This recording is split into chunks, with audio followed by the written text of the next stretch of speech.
Hi friends, ఈరోజు మీకు ఓ ప్రఖ్యాత వ్యక్తిని పరిచయం చేయబోతున్నాను.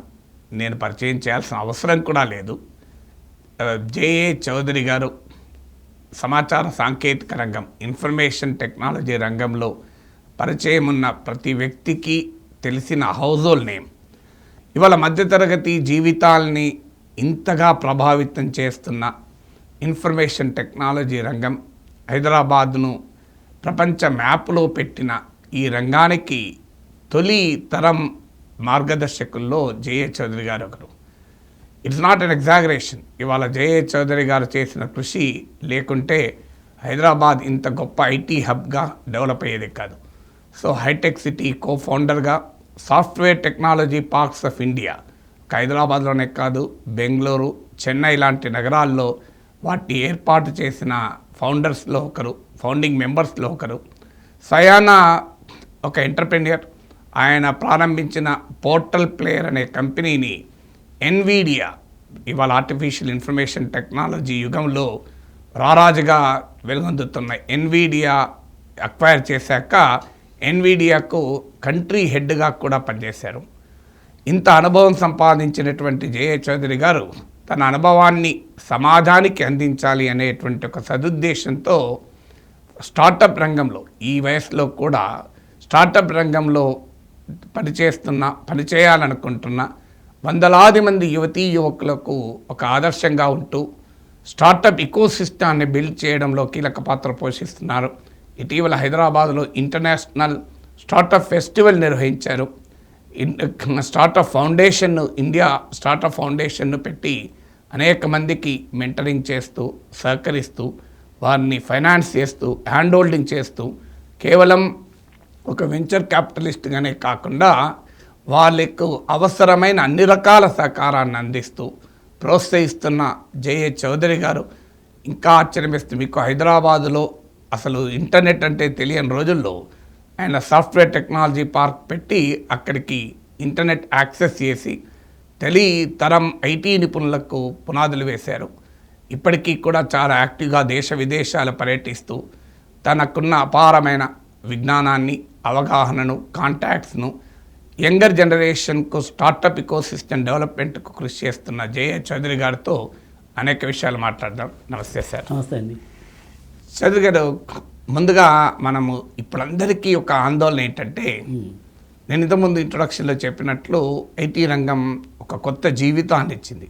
సాధారణమైన మిడిల్ క్లాస్ ఫ్యామిలీస్ కూడా ఇలా అద్భుతంగా జీవిస్తున్నాను. మా కుటుంబమే అందుకు ఉదాహరణ. మా ఇంట్లోనే బోలెడు మంది ఉన్నారు. ఈ ఐటీ రంగం భవిష్యత్తు ఎంతకాలం ఉంటుంది ఇలా? అంటే మీరు చెప్పింది కరెక్టే అండి. నేను మా అమ్మమ్మళ్ళూరు, నేను అనంతపూర్లో, మా అమ్మమ్మళ్ళూరు చిన్న గ్రామం, కుగ్రామం. అక్కడ అసలు అనంతపురే డ్రాట్ ప్రోన్ డిస్ట్రిక్టు. అందులో ఈ విలేజ్లో అసలు నీళ్ళు ఉండేవి కాదు. తర్వాత అంతా చాలా బీదగా ఉండేవాళ్ళు. అంటే కరువు J A Chowdary గారిని పుట్టించింది. ఆ విలేజ్లో ఈ కోవిడ్ తర్వాత ఒకసారి నేను వెళ్ళాను మా అమ్మమ్మ వాళ్ళ ఊరికి. వెళ్తే అన్ని కొత్త కొత్త బిల్డింగ్స్ అన్నీ తయారైపోయినాయి. నేను అడిగాను, ఏంటిది అన్ని పూరి గుడిసెలు ఉన్న విలేజు ఇంత ట్రాన్స్ఫర్మేషన్ ఎట్లా వచ్చిందంటే, లేదు సార్, మా అబ్బాయిలు అమ్మాయిలు ఇన్ఫోసిస్, TCSలో పనిచేస్తున్నారు. ఈ కోవిడ్ అప్పుడు అందరూ వర్క్ ఫ్రమ్ హోమ్ వచ్చేసి అందరూ ఇక్కడికి వచ్చారు. ఇక్కడ ఇంటర్నెట్ లేదు, ఏం లేదు, అన్నీ తెప్పించుకొని, మాకు ఇల్లు కూడా సరిగ్గా లేకపోతే వాళ్ళే బ్యాంకులో లోన్ తీసుకొని ఇల్లు కట్టించారు. ఈరోజు మేము సుఖంగా ఉంటున్నామంటే నెల నెల మాకు శాలరీ లాగా బెంగళూరు నుంచి, హైదరాబాద్ నుంచి, అమెరికా నుంచి మా వాళ్ళు డబ్బు పంపిస్తున్నారు. చాలామంది అనుకుంటున్నారు కానీ ఈ ఇన్ఫర్మేషన్ టెక్నాలజీ ఓన్లీ అర్బన్ వాళ్ళకి మాత్రం బెనిఫిట్ అయింది, రూరల్ వాళ్ళకి ఏమాత్రం బెనిఫిట్ కాలేదని చాలామంది అపోహలు ఉన్నాయి. అది కరెక్ట్ కాదు. ఎందుకంటే ఈ ఐటీ రంగంలో average below middle class families అందరూ కూడా ఏదో డిగ్రీనో చదువుకున్న ప్రతి ఒక్కడికి ఉద్యోగం వచ్చిందండి. వాళ్ళంతా మంచి కంపెనీలో పనిచేస్తున్నారు. వాళ్ళు వెళ్ళి వాళ్ళ పేరెంట్స్ కానీ వాళ్ళ అన్నదమ్ములు కానీ, ఒక ఎగ్జాంపుల్ చెప్తాను మీకు. ఒక అమ్మాయి, she lost her husband in road యాక్సిడెంట్లో చనిపోతే, చిన్న అబ్బాయి ఉన్న తర్వాత వాళ్ళ ఫాదరు నాకు తెలుసు, పుండరీకాక్ష రెడ్డి అని, అప్పుడు బీజేపీలో యాక్టివ్గా ఉండేవారు. ఆయన తీసుకొచ్చాడు, సార్ మా అమ్మాయికి ఏదో ఉద్యోగం ఇవ్వండి, హస్బెండ్ చనిపోయాడు, మాకు వేరే ఆపర్చునిటీస్ లేవంటే, ఏం చదివింది నేను? BA 3rd క్లాస్ అండి. BA థర్డ్ క్లాస్ గవర్నమెంట్లో ఉద్యోగాలు ఉండవు. కానీ నేను అప్పుడు బయటికి బాగా పీక్లో నడుస్తుంది. నేను ఏం చేశానంటే అమ్మాయిని, అమ్మ నువ్వు Y2K దీంట్లో నీకు ఒక చోట ఫ్రీ ట్రైనింగ్ ఇప్పిస్తాను, త్రివేంద్రం పంపించాను. ER&SC త్రివేంద్రంలో మా గవర్నమెంట్ది ట్రైనింగ్ ఉండేది, IBM మెయిన్ ఫ్రేమ్. నువ్వు ఫస్ట్ ట్రైన్ రా అని చెప్పి పంపించాను. ఆ అమ్మాయి ట్రైనింగ్ అయిపోయింది. వచ్చిన తర్వాత నాకు తెలిసిన కంపెనీస్లో Y2K సొల్యూషన్స్ బిల్డ్ చేసే కంపెనీలు పెట్టించిన ఒక 6 monthsకే she got an opportunity to go to America and H1 visa. ఈరోజు ఆ అమ్మాయి వాల్ స్ట్రీట్ జర్నల్లో పనిచేస్తుంది. తర్వాత ఆ అమ్మాయి సక్సెస్ వల్ల ఆ అమ్మాయి తమ్ముడికి MBBS చదివించి MD చదివించి ఒక హాస్పిటల్ అనంతపూర్లో పెద్ద హాస్పిటల్ కట్టించింది. తర్వాత ఆ అమ్మాయి మిగతా చెల్లెలకి వాళ్ళందరూ కూడా పెళ్ళిళ్ళు చేసేసి మన ఇండియాకి వచ్చినప్పుడు స్టేజ్ పైన చెప్పింది ఆ అమ్మాయిని వాళ్ళ ఫాదరు, మాకు దేవుడు అంటే ఎవరో తెలియదు కానీ ఆ రోజు మా అమ్మాయికి ఇట్లా ఉద్యోగం ఇప్పించాడు, దానివల్ల మొత్తం ఫ్యామిలీ అంతా బాగుపడింది. అట్లా చాలామంది ఆ రోజుల్లో Y2K పీరియడ్లో ఆర్డినరీ పీపుల్, డిప్లొమా చేసిన వాళ్ళు కానివ్వండి, BA థర్డ్ క్లాస్ అంటే BA థర్డ్ క్లాస్ వాళ్ళకి అమెరికాకు పోయి సెటిల్ అయ్యి అది స్కోపే లేదు మామూలుగా. అంత ఆపర్చునిటీస్ IT రంగంలో, IT సర్వీసెస్లో క్రియేట్ చేసింది. ఇక్కడే కదా, మన హైదరాబాదే కాదు, పాన్ ఇండియాలో అలాంటి ఆపర్చునిటీస్ క్రియేట్ చేసి ఈరోజు మన హైదరాబాద్ ఎకానమీ, నేను 89లో ఇక్కడికి వచ్చినప్పుడు మన జూబ్లీ హిల్స్లో ఎకరాలు అమ్మేవాళ్ళు, there is no economic activity. అలాంటిది ఈరోజు జూబ్లీ హిల్స్లో ఒక ఇది స్క్వేర్ ఫీట్ ఇది కూడా అన్ని లక్షలు పలుకుతుంది.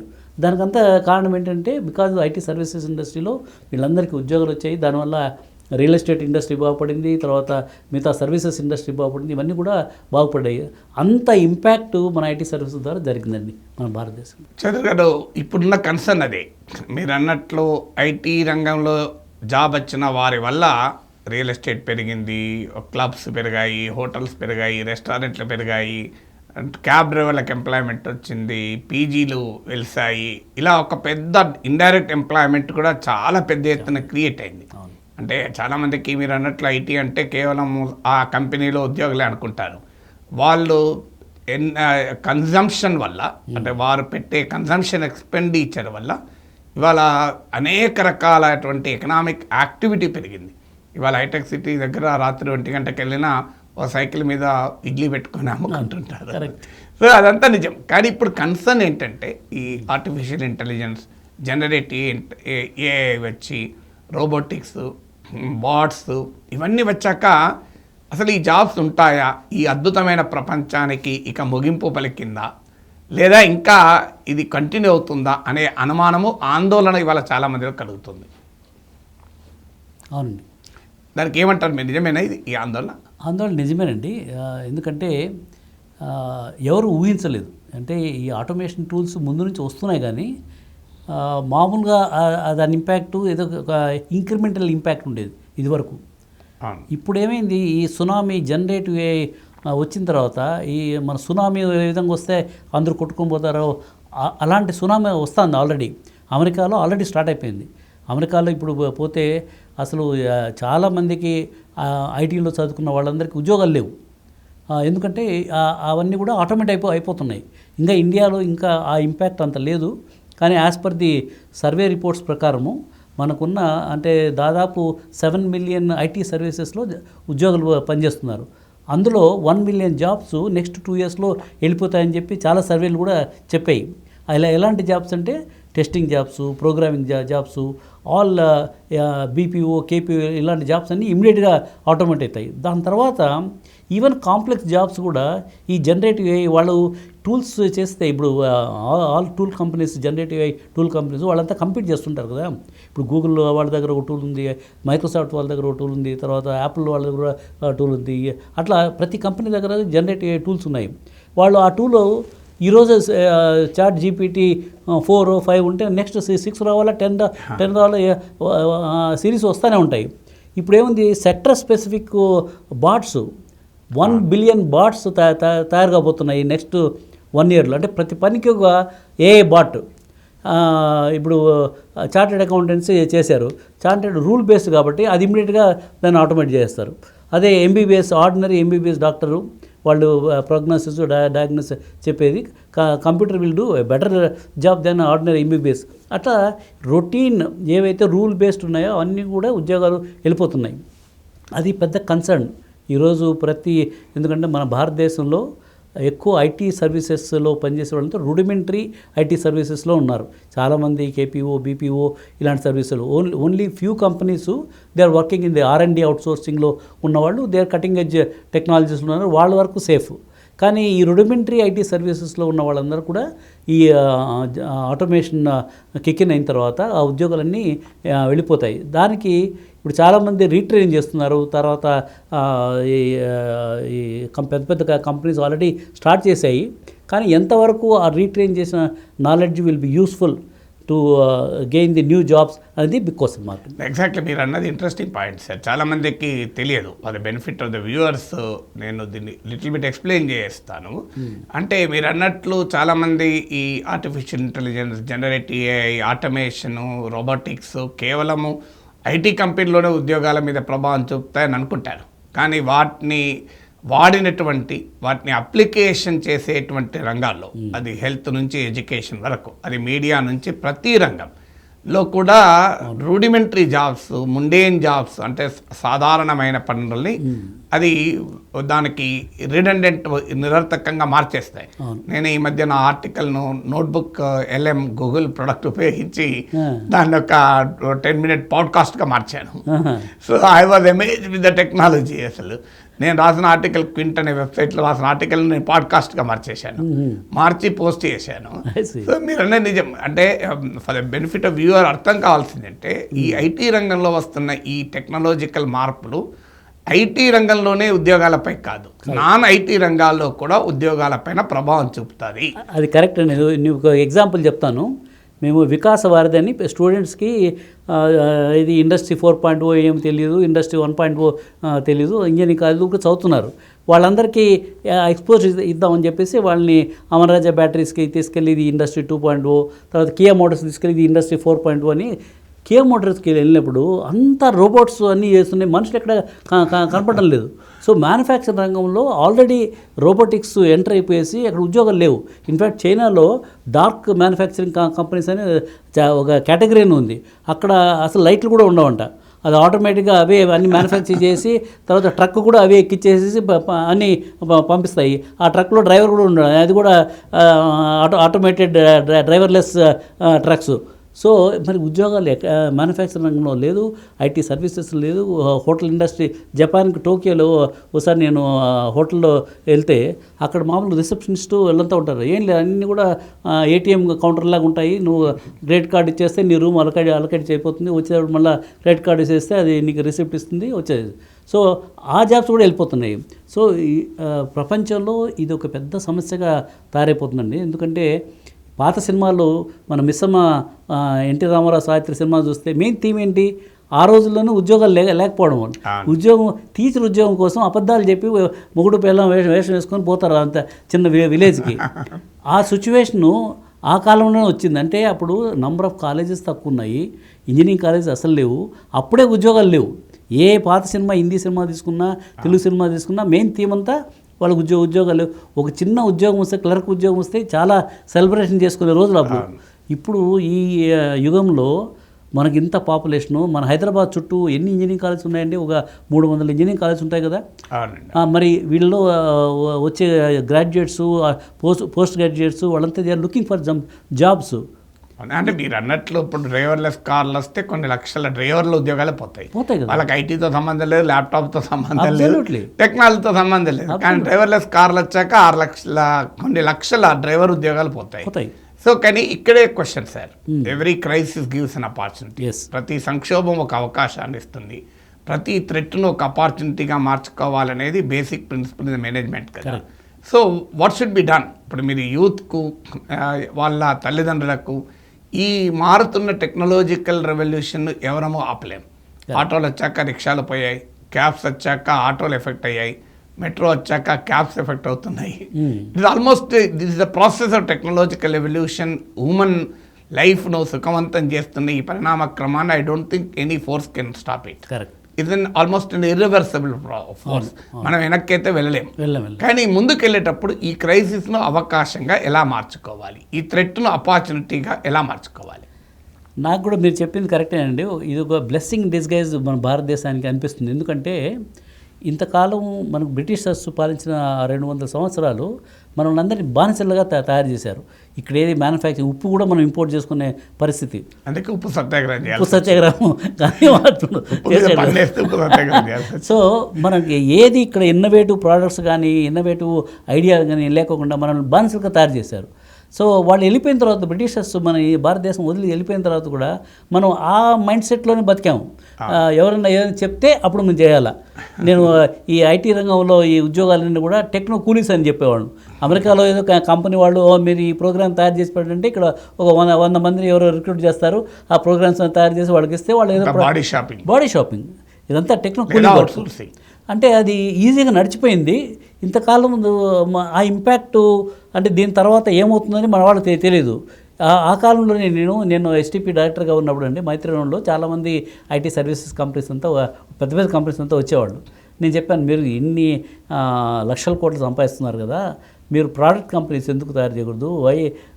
గూగుల్, మైక్రోసాఫ్ట్ లాంటి కంపెనీస్ ఇండియాలో కూడా మీరు కొంత ఇన్వెస్ట్ చేసి, లేదంటే మాకు సర్వీసెస్ చాలా ఈజీ, అందులో రిస్క్ చాలా ఎక్కువ ఉంది, ఆ కల్చర్ కూడా లేదు, మన ఎంప్లాయీస్ కూడా ఆ సర్వీసెస్ కల్చర్ ఎక్కువ ఉంది, ప్రోడక్ట్ ఇన్నోవేషన్ కల్చర్ లేదని చెప్పేసి they never use to get in to ఆ రోజుల్లోనే నేను ఒకసారి మా ఫ్రెండు అమెరికా నుంచి ఫోన్ చేసి ఇట్లా మేము ఒక vlsi చిప్ ప్రోడక్ట్ స్టార్ట్ చేస్తున్నా అంటే, నేను గవర్నమెంట్ ఉద్యోగం వదిలేసి I jumped at the new opportunity. అందులో సక్సెస్ అవుతుందా ఫెయిల్యూర్ అవుతుందో తెలియకోకుండా స్పెషల్ చీఫ్ సెక్రటరీగా ఐటీ అడ్వైజర్ కూడా చేశారు కదా సార్ మన రాష్ట్ర. అది ఈ మధ్య చేశాను. కానీ అప్పుడు IT software technology parks of ఇండియాలో నేను I was the director for STP Hyderabad అనమాట.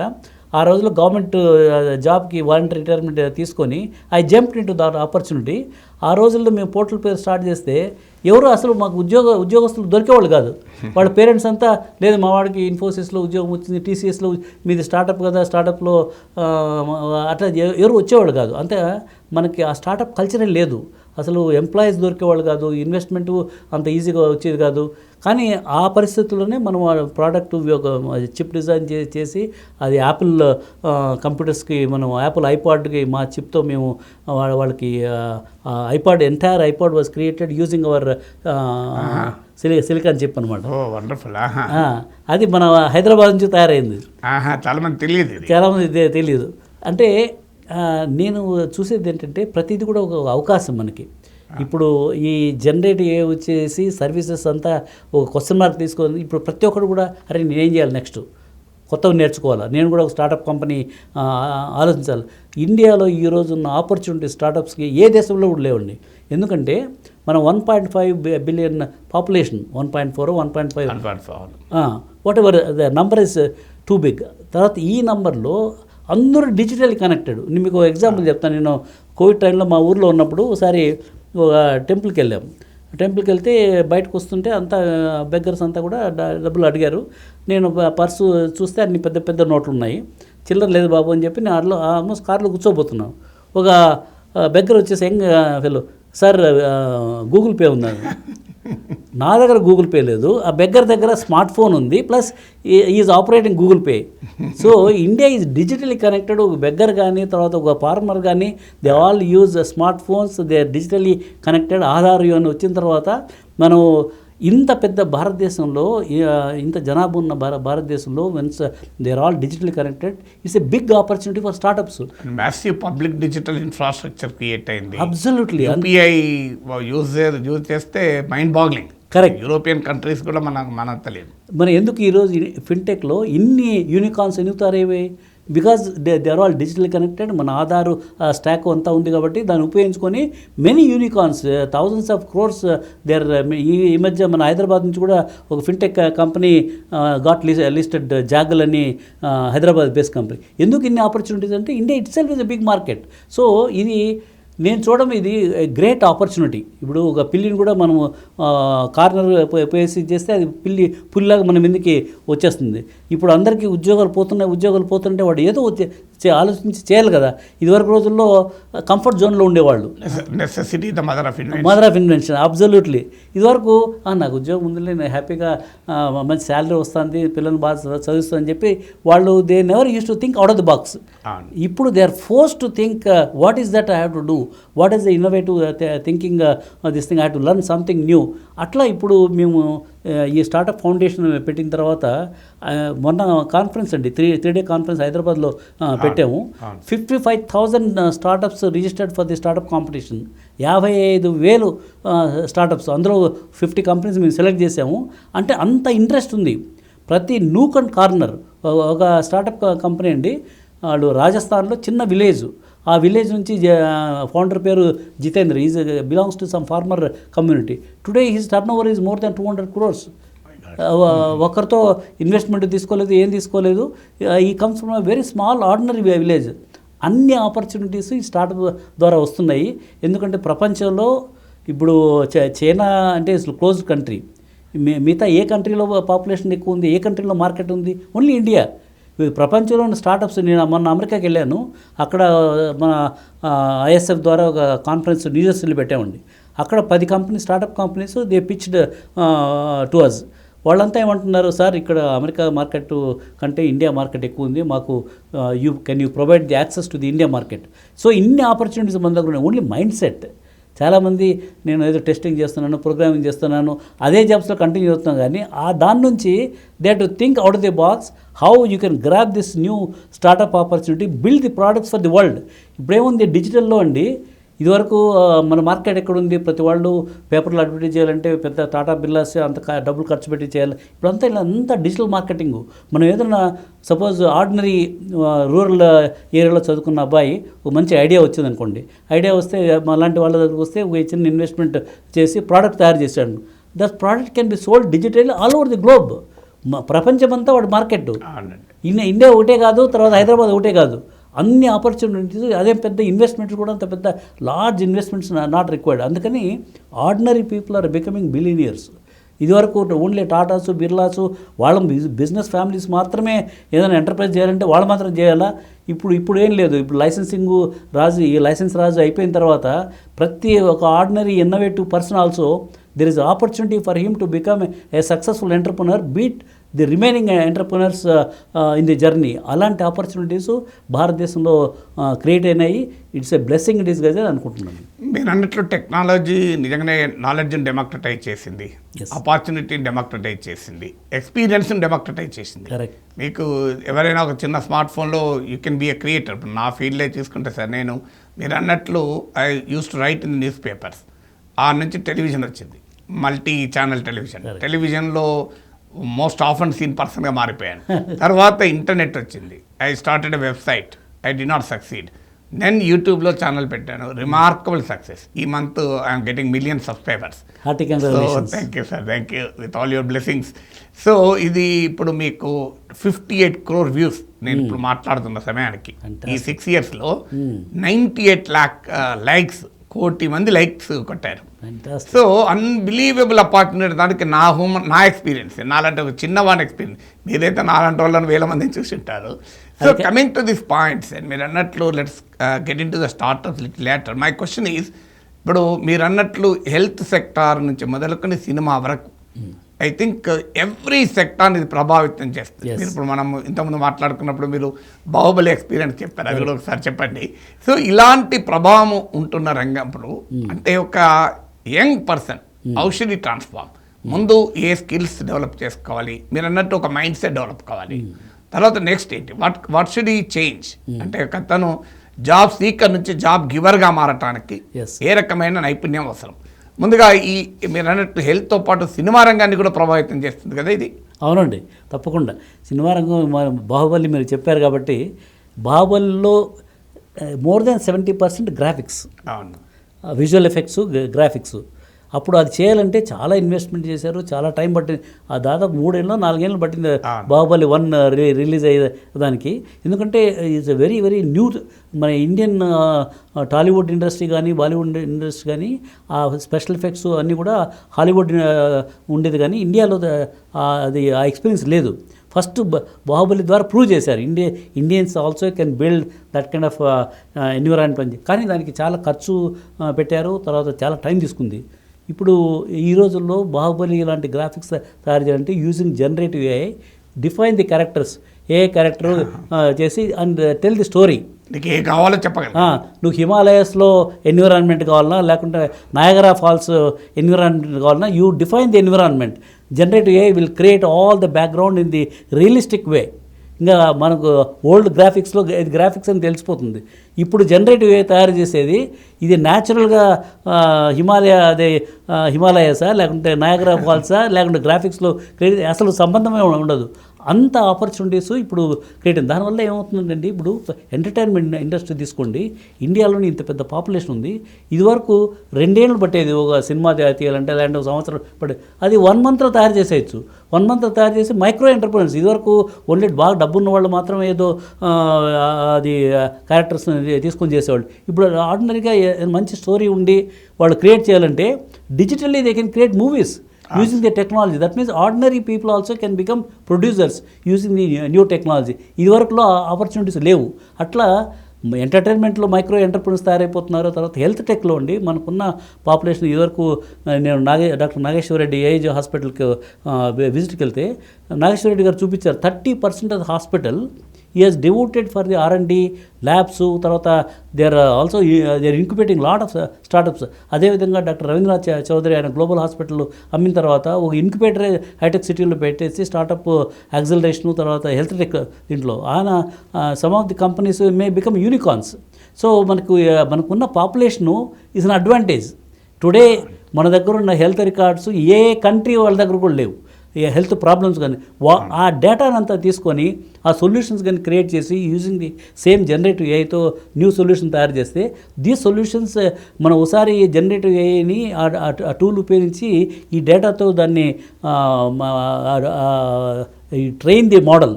ఎందుకంటే ఈ generative AI if you don't train the model it cannot function. Training చేయాలంటే నీకు డేటా ఉండాలి. డేటా లేకుండా ఎట్లా ట్రైన్ చేస్తాము? మరి డిఫరెంట్ అప్లికేషన్స్కి the tool has to be trained. మన దగ్గర ఉన్నంత డేటా ఎక్కడా లేదు.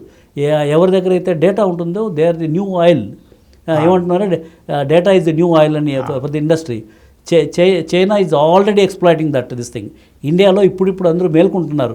మన దగ్గర ఇంత డేటా ఉంది, ఈ డేటాని ప్రాపర్గా క్లీన్ చేసి డూప్లికేట్ డేటా అంతా తీసేసి ఆ డేటా లేక్ని అనానమైజ్ చేసి ఎంటర్ప్రెనర్స్కి ఇస్తే వాళ్ళు they will be able to this thing, they will also make money అని చెప్పి I think there are humpty number of opportunities in the startup way because the sheer size of the population. తర్వాత మన వాళ్ళండి చాలా innovative అండి. ఇప్పుడు నేను చూశాను మా పోర్టల్ పేరు పెట్టినప్పుడే ఒక టెక్నాలజీ నుంచి ఇంకో టెక్నాలజీ మారిపోవడానికి adaptation of the skills within no time they are able to learn the new tools, new technologies అంతా.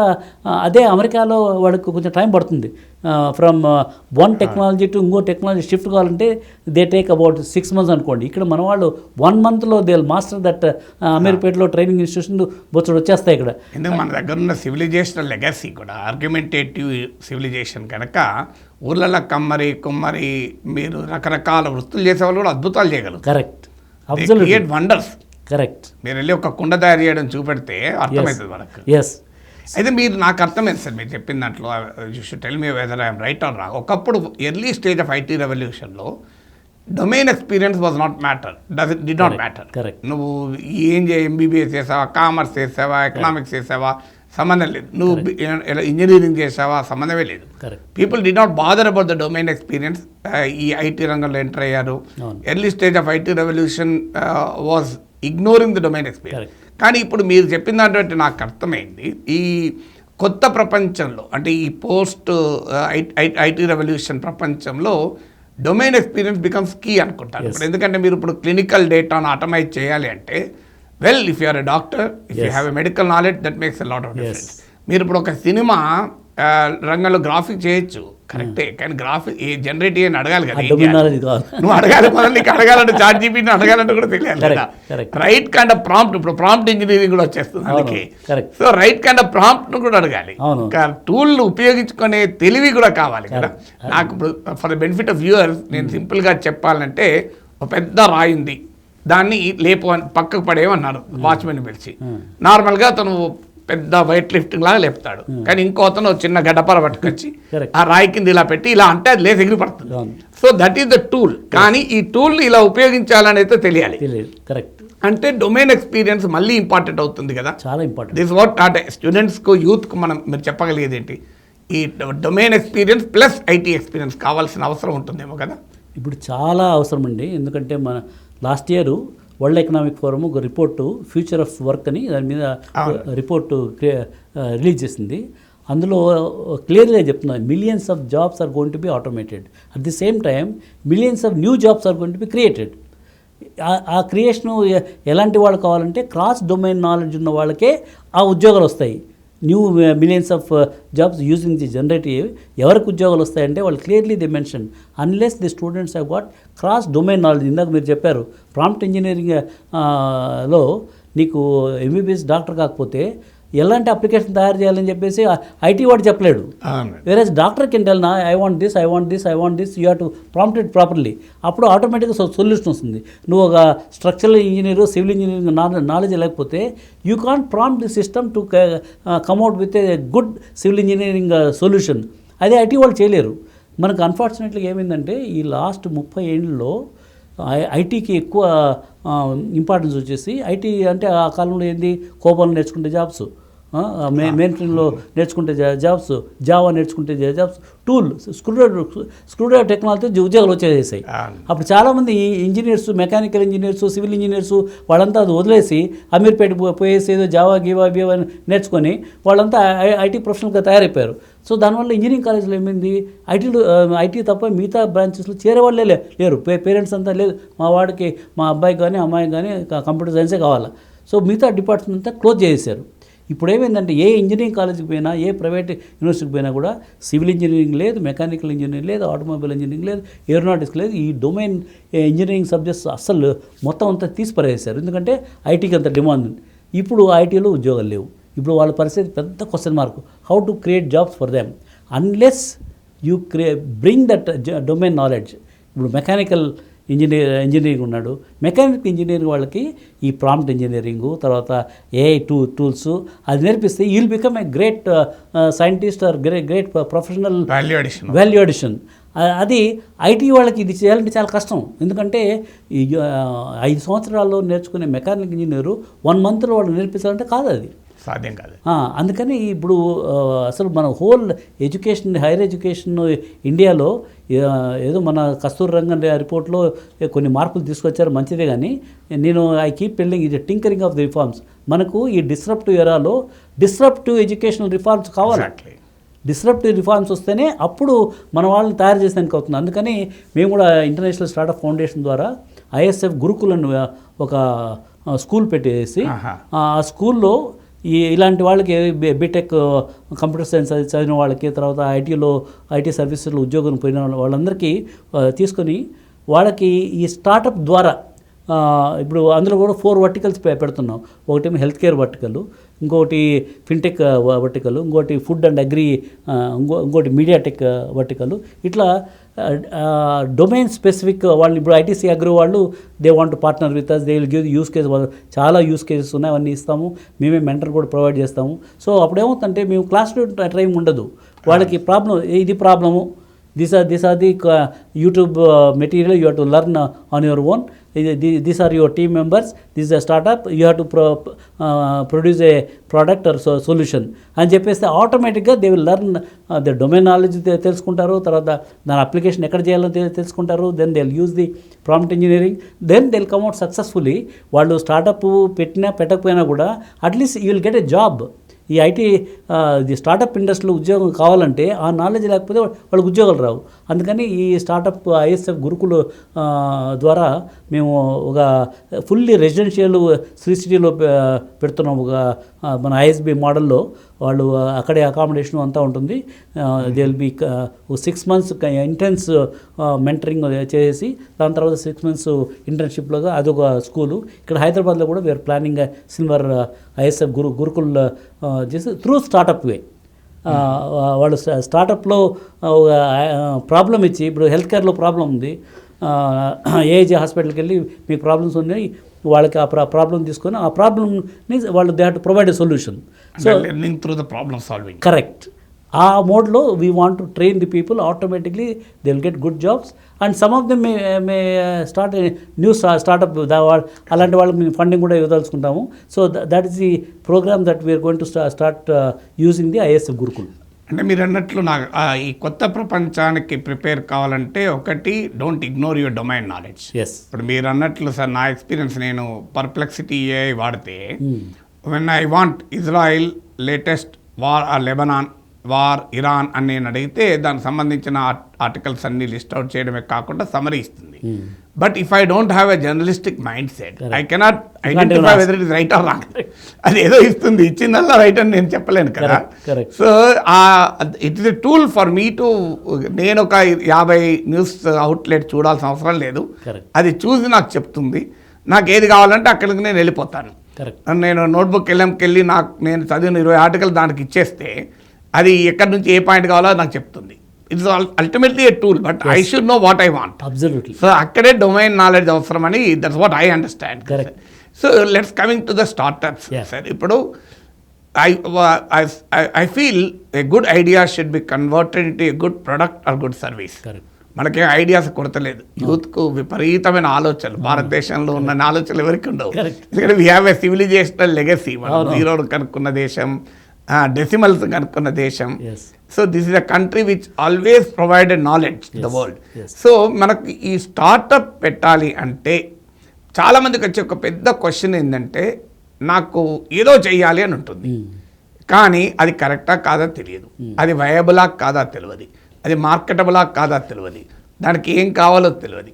ఒక ఒక ఐడియా స్టార్ట్ అయిన తర్వాత ఒక గుడ్ ప్రొడక్ట్, గుడ్ సర్వీస్గా మారటానికి స్టార్టప్లో ఏం చేయాలి ఫస్ట్?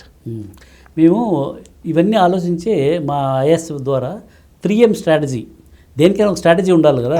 ఇప్పుడు కురుక్షేత్ర యుద్ధంలో కలవాలంటే పద్మవ్యూహం, ఇంకో వ్యూహం, గరుడ వ్యూహం, అట్లా ఏదో ఒక స్ట్రాటజీ ఉండాలి. ఇప్పుడున్న పరిస్థితుల నుంచి బయటకు రావాలంటే మేము కూడా ఒక స్ట్రాటజీ 3M స్ట్రాటజీ పెట్టాము. ఆ 3M స్ట్రాటజీ ఏంటి? First mentoring. మీరు చెప్పారు ఐడియాలు ఏవో ఉన్నాయి, ఈ ఐడియా వర్కౌట్ అవుతుందా కదా, దానికి ఒక మెంటరింగ్, ఎవరైనా మెంటర్ కావాలి కదా. అన్ని సబ్జెక్ట్ తెలిసిన వాళ్ళు, తర్వాత మార్కెట్ తెలిసిన వాళ్ళు, అలాంటి వాళ్ళు ఇప్పుడు మీ అమ్మాయిని ఇంట్రడ్యూస్ చేశారు. She want to become entrepreneur in the food technology. అది that's good area. But I told her I will be your mentor.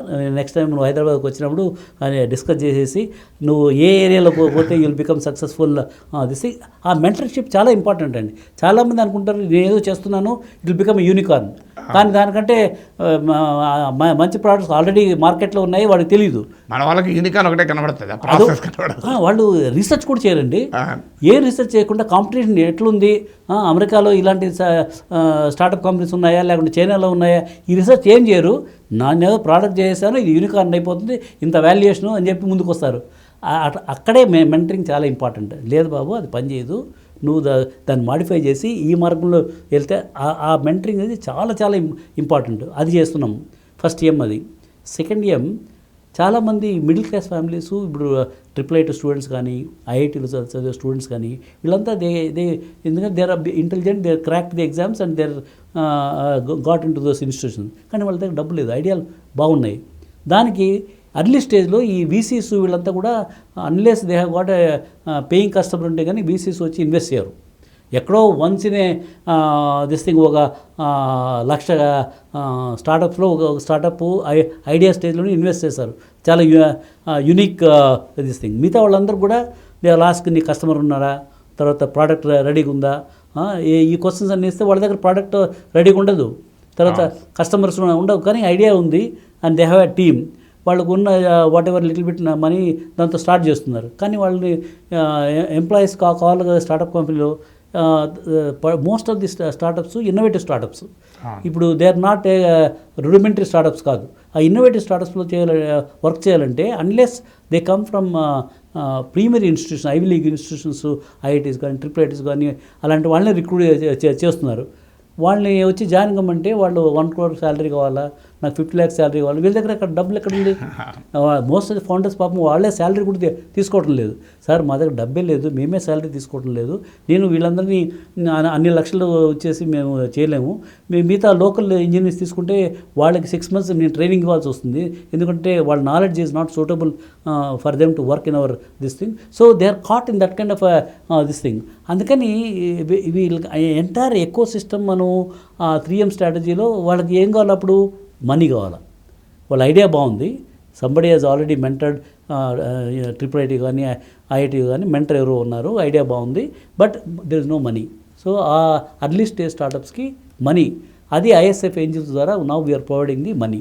Third ఏమో మార్కెట్ యాక్సెస్. చాలామందికి మా పోర్టల్ ప్లేయర్లోనే ఫస్ట్ మేము we had a chip, silicon chip తయారు చేసాము, తర్వాత codex తయారు చేసాము, అన్నీ ఉన్నాయి. మేము మాది కన్జ్యూమర్ ఎలక్ట్రానిక్స్ ప్రోడక్ట్ కాబట్టి మేము first Japan is the market అని చెప్పేసి మేము ఎవ్రీ మంత్ జపాన్కి పోయి పానాసోనిక్, సోనీ వీళ్ళందరితో పోయి డిజైన్ మీన్స్ అన్నీ వచ్చాయి, కానీ ఎవరు కూడా మ్యానుఫ్యాక్చర్ చేయడం లేదు. సోనీ వాళ్ళు అన్నాడు, లేదు మా walkman is more popular than your hard disk MP player, we'll continue with our walkman అని చెప్పేసి వాళ్ళు కూడా they did not take our product. మా ఆల్మోస్ట్ అప్పుడు September 11 తర్వాత మాకు ఫర్దర్ ఫండింగ్ కూడా స్టాప్ అయిపోయింది. అప్పుడు మా investors who are venture capitalist in our board వాళ్ళంతా ఇది కట్ చేయి, ఇండియన్ కట్ చేసేయండి, అన్ని కట్ చేసేసారు. అప్పుడు India portal player India we convert that into పైనిక్ సర్వీసెస్ అని, ఎందుకంటే అంతమంది ఎంప్లాయీస్ ఉన్నారు, వాళ్ళందరినీ బాగా ట్రైన్ చేశాను, వాళ్ళని ఇప్పుడు తీసేస్తే తర్వాత ఏం చేయలేదని చెప్పేసి నేను ఐ కన్వర్టెడ్ ద కంపెనీ, మా రిలేటివ్ దగ్గర డబ్బులు తీసుకొని I converted the company into పైనిక్ సర్వీసెస్ చేస్తున్నప్పుడు అప్పుడు యాపిల్ కంప్యూటర్స్ వాళ్ళు మా ప్రోడక్ట్స్ లైక్ చేసి they wanted to go for production, Apple ipod they wanted to create. అప్పుడు వాళ్ళు they gave the opportunity for portal player. ఒక మీటింగ్లోనే Steve Jobs like our idea and he said within 6 months we'll produce the first Apple ipod అని చెప్పాడు. అప్పుడు మా company మళ్ళీ finance services got in to portal player and we gave the entire technology to Apple and we took the company public in Nasdaq. దాని తర్వాత nvidia అమ్మేశాను. ఈ story ఇంత ఎందుకు చెప్తున్నా అంటే, మేము more than $80 million venture money ఉంది ఆల్రెడీ మాకు. We had several design wins from Japan and all the other countries, but we were not having one paid customer like Apple, and we were about to close down the company. అంత invest చేసి అంతమంది recruit చేసిన తర్వాత కూడా అంతా బూడిలో బూసలో పన్నీర్ అయిపోయేది. Market access నీకు paying customer కానీ దొరకపోతే నీ ఎంత గ్రేట్ ప్రోడక్ట్ అయినా, ఎంత గ్రేట్ పీపుల్ ఉన్నా కూడా కంపెనీస్ ఆర్ డైయింగ్. అందుకని third aim is very very important. నేను దీనికి ఇంకొక ఉదాహరణతో కూడా పోలుస్తాను. పంచపాండవుల్లో ఎవరు who led the war to victory? అర్జునుడు మధ్యముడు. మేము 5M స్ట్రాటజీలో అర్జున ఈజ్ మధ్యమ. మనీ అంటే మనీ కాదు, మార్కెట్ యాక్సెస్.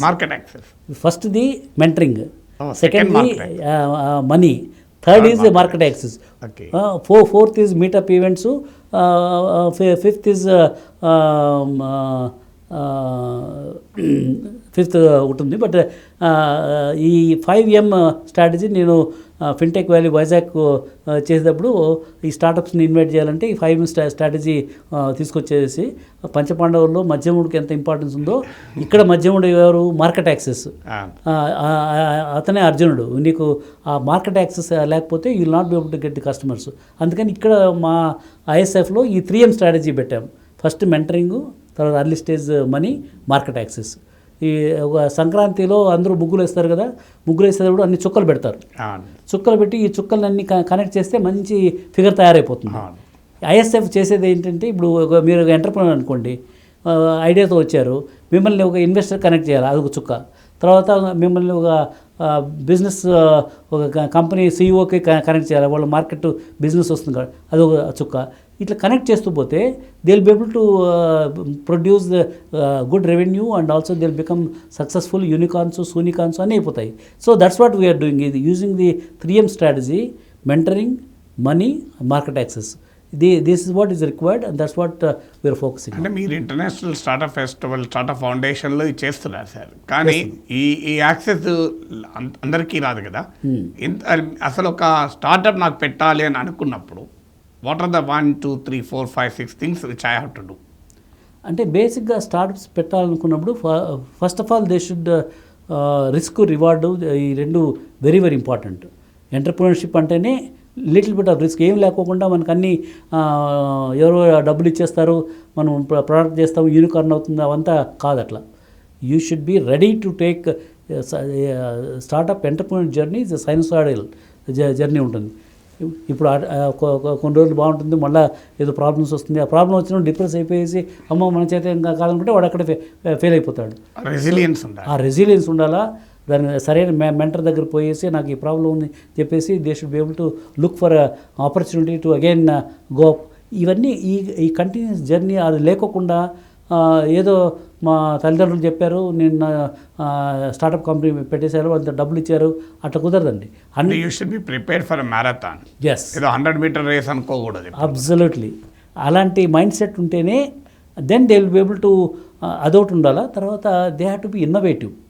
ఇప్పుడు స్టార్టప్లో రొటీన్గా ఏదో కిరాణా షాప్ పెట్టేసి మిగతా కిరాణా షాపులు ఉన్నాయి, నేను కూడా కిరాణా షాప్, అదే that's one kind of this thing. ఈ స్టార్టప్ జర్నీలో అది కుదరదు unless you provide innovative solution to your customers. ఇప్పుడు ఆల్రెడీ కొంతమంది సొల్యూషన్స్, దానికంటే you should think of better unique solution.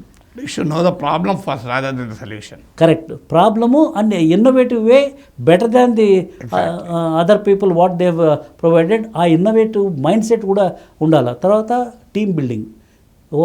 నేను ఒక్కడే స్టార్టప్ పెట్టేస్తాను అంత కాదు, నీతో పాటు మిగతా పంచపండులు అందరికీ ఒకరికి విద్య ఉండాలి. ఒకరికి భీముడికి గదాయుద్ధం తెలుసు, తర్వాత అట్లా ఆ టీం అనేది చాలా ఇంపార్టెంట్. ఒక లగాన్ టీం, ఒక క్రికెట్ టీం ఉందనుకో, ఒకడు బౌలరు, తర్వాత బ్యాట్స్మెన్, వికెట్ కీపరు, అట్లా ఒకరు వాళ్ళ రోల్స్ అన్నీ ఉంటాయి. అలాంటి టీంను ఈ should be able to assemble. లేదు నా అంతా ఈక్విటీ అంతా నాకే కావాలా, నేను ఒకటినే చేస్తాను, అది కూడా కుదరదండి.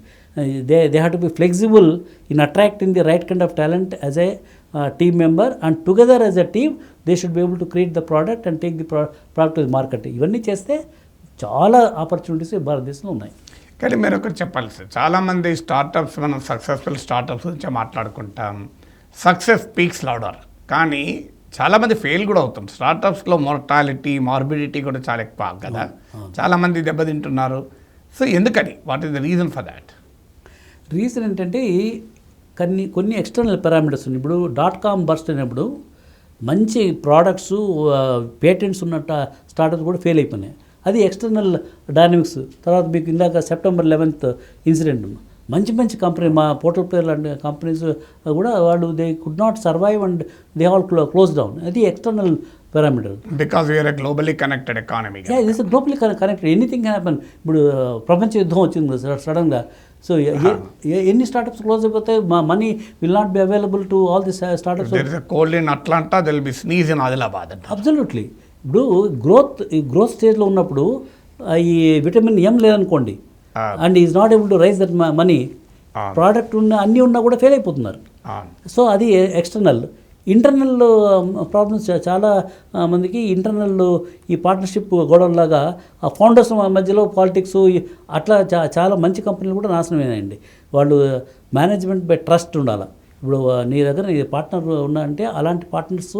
అందుకనే ఈ VCs ఫస్ట్ అడిగే క్వశ్చన్ అంటే, మీ ఇద్దరు ఎంతకాలం నుంచి ఫ్రెండ్స్, చిన్నప్పటి నుంచి మీకు తెలుసా, లేకుంటే ఇవన్నీ చూస్తున్నారండి. ఎందుకంటే అట్లాంటి గొడవలతో మంచి ప్రోడక్ట్స్ కూడా నాశనమైన చాలా చోట్ల ఉంటుంది. అది internal this thing. Mutual trust ఉండాలా యాజ్ ఎ టీమ్. ఇప్పుడు ధర్మరాజు పాచికలాడి తప్పేసాడు, కానీ పాండవులంతా చివరి వరకు దేవర్ టుగెదర్ యాజ్ వన్ టీమ్. అందుకని కురుక్షేత్ర యుద్ధంలో గెలిచారు. అట్లా ఈ ఫౌండర్స్ అనేవాళ్ళు, కొంతమంది నష్టాలు రాగానే ఫౌండర్స్ మధ్య ప్రాబ్లమ్స్, నీ వల్ల నష్టం వచ్చింది, నీ వల్ల ఇది వచ్చింది, అక్కడ పాలిటిక్స్ అవుతాయి. అట్లా కాకూడదు. నష్టాలు వచ్చినా కష్టాలు వచ్చినా ఏమొచ్చినా కూడా they have to B together and they should challenge the challenges and this thing. ఆ మైండ్ సెట్ కూడా ఉండాలండి. తర్వాత identification of the right kind of product idea. దానికి చాలా రీసెర్చ్ చేయాలండి. చాలామంది ఏదో పక్కింట్లో వాడు ఏదో చేస్తున్నాడని చెప్పేసి వీళ్ళు మొదలు పెడితే అది కుదరదండి. వాళ్ళు they to do lot of research study చేసి వాట్ ఈస్ ది నెక్స్ట్ 10 yearsలో ఏం రాబోతున్నాయి, ఆ సొల్యూషన్స్ మనం ఎట్లా తయారు చేయాలా, దీని కాంపిటీషన్ ఇండియాలో ఉందా లేదంటే అమెరికాలో ఉందా, దానికంటే మనం ఏ విధంగా దీని మీద రీసెర్చ్ చేసిన తర్వాతే they should get in to that journey. ఏం లేకుండా నేను కూడా ఏదో స్టేటస్ సింబల్ లేకుండా మావాడు కూడా ఫౌండర్ CEO ఆఫ్ స్టార్టప్ అంటే అది కుదరదండి. అలాంటివన్నీ డిమినిష్ అయిపోతున్నాయి. Unless they got that mind set, the creative mind set, problem solving mindset, and also have a right kind of a team and able to withstand all the ups and downs in the journey, and all they are going to be successful as a startup entrepreneur. Sir, మీరు అన్నట్లు IT revolution చాలామంది జీవితాలను మార్చింది. ఎందుకంటే సమాజంలో అత్యంత ప్రమాదకరమైంది నిరుద్యోగం. Because unemployed do not keep quiet. So వాడు సోషల్లీ ఎక్స్ప్లోజివ్ సబ్స్టెన్స్ అంటారు. ఎందుకంటే మీరు ఇప్పుడు బంగ్లాదేశ్లో, శ్రీలంకలో మంచికైనా చెడుకైనా బంగ్లాదేశ్లో జరిగినటువంటి మూమెంట్లో యూత్ ఉన్నారు. శ్రీలంకలో జరిగిన ఆర్గాలియా మూమెంట్, స్ట్రగుల్ మూమెంట్లో కూడా యూతే ఉన్నారు. సో మంచికైనా చెడుకైనా యూత్ ఉంటారు. సోషల్లీ ఎక్స్ప్లోజివ్ సబ్స్టెన్స్గా పిలుస్తారు. సామాజిక పేడు పదార్థం. అందులో మనలాంటి సమాజంలో చాలా కాంప్లెక్స్ సోషల్ ఫాల్ట్ లైన్స్, సమాజంలో అనేక రకాల సమస్యలు ఉండే ఒక హిస్టారిక్ సివిలైజేషన్కు ఉండే లక్షణం అది ఎవరికైనా. సో ఈ సోషల్ ఫాల్ట్ లైన్స్ ఉపయోగించుకునే పొలిటికల్ కల్చర్ ఉంటుంది. అందువల్ల India cannot afford unemployment. Nobody can afford unemployment, but a country of such a big size, ఇంత పెద్ద దేశం నిరుద్యోగాన్ని ఉండకూడదు. ఐటీ వల్ల చాలామందికి చాలా రకాలుగా ఏదో ఒకటి చేసి బతికారు. పట్నం పోతే బతుకుతామన్న పదం అందుకే వచ్చింది. కానీ ఇప్పుడు ఈ కొత్త ప్రపంచం టెక్నాలజికల్ ఎవల్యూషన్లో so what will happen is our Indian society, మన ప్రభుత్వాలు, సమాజము, మనము are we prepared to face this menacing challenge of unemployment? ఇది చాలా పెద్ద సమస్య అండి. మన భారతదేశానికి మనకున్న పాపులేషన్ డెన్సిటీకి చాలా పెద్ద సమస్య. ఇది అంత ఈజీగా దానికి సొల్యూషన్స్ కూడా లేవండి. ఎందుకంటే ప్రతి పొలిటికల్ లీడర్ కానీ, తర్వాత గవర్నమెంట్స్, స్టేట్ గవర్నమెంట్స్ కానీ, సెంట్రల్ గవర్నమెంట్ ఇది చాలా సీరియస్గా ఆలోచించాలి. ఇప్పుడు ఉద్యోగాలు ఒక స్టార్టప్స్ ఎంతవరకు చేస్తాయండి? మేబీ ఒక 10% ఉద్యోగాలు స్టార్టప్స్ ద్వారా క్రియేట్ అవుతాయి, దట్స్ ఓకే. బట్ 90% మిగతా 90% ఉద్యోగాలు లేకపోతే వాళ్ళు కూడా ఐటీ రంగానికే కూడా లిమిటెడ్ ఎంప్లాయ్మెంట్ పొటెన్షియల్ లిమిటెడ్. ఇప్పుడు కాదన్న సర్వీస్ సెక్టార్కి ఆ లిమిటేషన్ ఉంది. ఇప్పుడు ఇదివరకు రోజుల్లో 1,00,000 మంది పనిచేసే వాళ్ళు ఇప్పుడు ఒక 1000 మంది ఉంటే ఆ ప్రాబ్లమ్స్ అన్నీ సాల్వ్ చేస్తున్నారు. కానీ మిగతా వాళ్ళకి ఉద్యోగాలు ఎట్లా క్రియేట్ చేస్తాము? అందుకని మన భారతదేశంలో మన ఆల్ పొలిటికల్ లీడర్స్ వీళ్ళంతా కూర్చొని ఎక్కడ మనకు జాబ్ ఆపర్చునిటీ. ఇప్పుడు మనకు ఫర్ ఎగ్జాంపుల్ ఆంధ్రప్రదేశ్ తీసుకోండి. ఆంధ్రప్రదేశ్లో కోస్ట్ లైన్ అంత కోస్ట్ లైన్ ఉంది. ఆ కోస్ట్ లైన్లో మినీ గోవాస్ పెట్టించేసి హాస్పిటాలిటీ ఇండస్ట్రీ. నేను మొన్న హాలిడేకి వియత్నాం వెళ్ళామండి మా ఫ్యామిలీ. వాళ్ళు అసలు ఎన్ని ఉద్యోగాలు క్రియేట్ చేశారు. జస్ట్ హాస్పిటాలిటీ ఇండస్ట్రీ వాళ్ళకి ట్రైనింగ్ ఇచ్చేసి, తర్వాత హోటల్స్, తర్వాత ఇవన్నీ పెట్టేసి చాలా ఉద్యోగాలు క్రియేట్ అయిపోయినా. అలాంటి పాసిబిలిటీస్ ఎక్కువ ఉన్నాయండి మనకు. Hospitality, tourism, temple tourism, medical tourism, ఇవన్నీ కూడా ఆపర్చునిటీసు. వాళ్ళు సరైన ఇన్ఫ్రాస్ట్రక్చరు, సరైన మార్కెటింగ్ చేస్తే మనకు థౌజండ్స్ ఆఫ్ ఇయర్స్ ఓల్డ్ ఉన్న ఆర్కిటెక్చర్ టెంపుల్స్ అన్నీ ఉన్నాయి. వీటిని ప్రాపర్గా మార్కెట్ చేసి టూరిజం పెంచాలండి. టూరిజం పెంచితే హోటల్స్ అన్నీ బిజీ అయిపోతాయి, హాస్పిటాలిటీ ఇండస్ట్రీ బిజీ అయిపోతుంది. అదే కాకుండా మన భారతదేశానికి ఉన్న పాపులేషన్కి ప్రతి device can be manufactured in India అండి.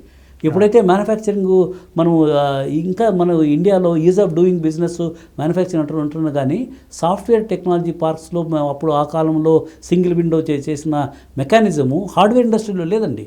హార్డ్వేర్ ఇండస్ట్రీలో ఇప్పుడు ఎవరన్నా మ్యానుఫ్యాక్చరింగ్ పెట్టాలంటే ఇంకా సమస్యలు చాలా ఉన్నాయి. ఆ సమస్యలన్నీ గవర్నమెంట్, స్టేట్ గవర్నమెంట్ కానీ, సెంట్రల్ గవర్నమెంట్ కానీ they have to fix all this problem. ఎవరన్నా వస్తే వాళ్ళకి అసలు ఈ పొలిటికల్ సిచ్యువేషన్ ఎప్పుడైతే చైనాలో జియో పొలిటికల్ వచ్చినప్పుడు చాలా manufacturing companies they want to come to India.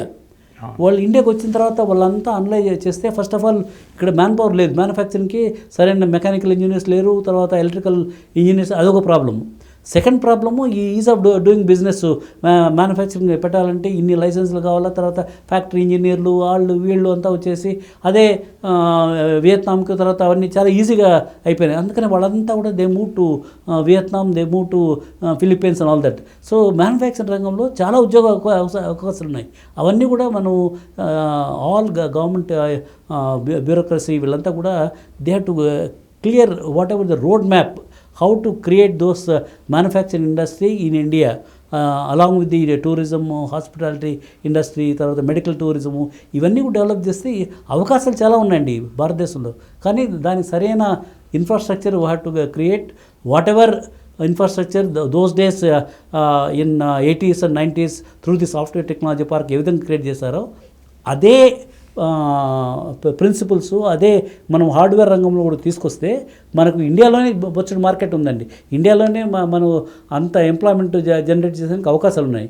అవన్నీ చేస్తే తప్పకుండా will be able to solve all this problems. అంటే మీరు అన్నట్లు ఎకానమీ డైవర్సిఫై కావాలి. అదే సమయంలో సార్ మన education system are we prepared for this new age technological revolution? ఇప్పుడు లేదంటే అన్ఫార్చునేట్లీ బిగ్ నో.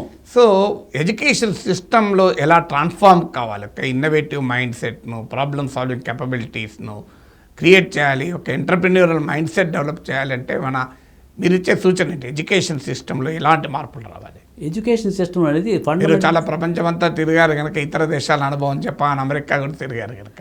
ఇప్పుడు మొక్కై వంగందే మానవ వంగది అంటారు. ఇప్పుడు ఇన్నోవేషన్, ఇప్పుడు గూగుల్ లాంటి కంపెనీస్ వాళ్ళంతా ప్రోడక్ట్స్ తయారు చేస్తారు. వాళ్ళు $multi-billion కంపెనీ. వాళ్ళు చెన్నై దగ్గర చిన్న విలేజ్ 10 కాసిని అక్కడ హెడ్ క్వార్టర్స్ పెట్టి వాళ్ళు ఎలాంటి వాళ్ళని రిక్రూట్ చేస్తున్నారు? 10th క్లాసు ఇంటర్మీడియట్ వాళ్ళు. ఒకసారి Chandrababu Naidu last time chief మినిస్టర్గా ఉన్నప్పుడు we want to invite all the companies to Visakhapatnam, Amaravati. అప్పుడు గూగుల్ ఫౌండర్స్ ఇద్దరు వచ్చారు, శ్రీధర్ వెంబు ఆయన వెంకటేశ్వర రాజు ఇద్దరు వస్తే చంద్రబాబు నాయుడు గారు యాజ్ యూజువల్ మీకు వైజాగ్లో మేము ల్యాండ్ ఇస్తాము, ఓవర్లుకింగ్ ది ఓషన్, వచ్చి డెవలప్మెంట్ సెంటర్ పెట్టాను. లేదు మాకు వైజాగ్ అక్కర్లేదు, మాకు కుప్పంలో అన్నాడు. కుప్పం అక్కడ ఇంకా అంత డెవలప్ కాలేదు అంటే, లేదు సార్ మాకు రూరల్ ఏరియాలో కావాలా. అప్పుడు నేను ఎందుకు రూరల్ ఏరియా అంటే, సార్ మేము రిక్రూట్ చేసేదంతా 10th క్లాస్ వాళ్ళు, ఇంటర్మీడియట్ వాళ్ళు, దట్టు రూరల్ వాళ్ళని తీసుకుంటాము. నేను చెప్పాను 10th క్లాసు ఇంటర్మీడియట్ వాళ్ళు అర్బన్ ఏరియాస్ సిటీస్లో ఉంటారు, వాళ్ళు ఎందుకు తీసుకోరు? నో సార్, సిటీస్లో ఇప్పుడు హైదరాబాదు, బెంగళూరు లాంటి నగరాల్లో air condition homes, air condition buses, air condition class rooms, some international schools air condition play grounds. వాళ్ళ మైండ్స్ అంతా condition mind sets. Condition mind set వాళ్ళు ఇన్నోవేటివ్ ప్రోడక్ట్స్ తయారు చేయరు. అందుకని రూరల్ ఈ బాయ్స్ అండ్ గర్ల్స్ వాళ్ళు రేపు పొద్దున స్కూల్ పోతామో లేదో తెలియదు.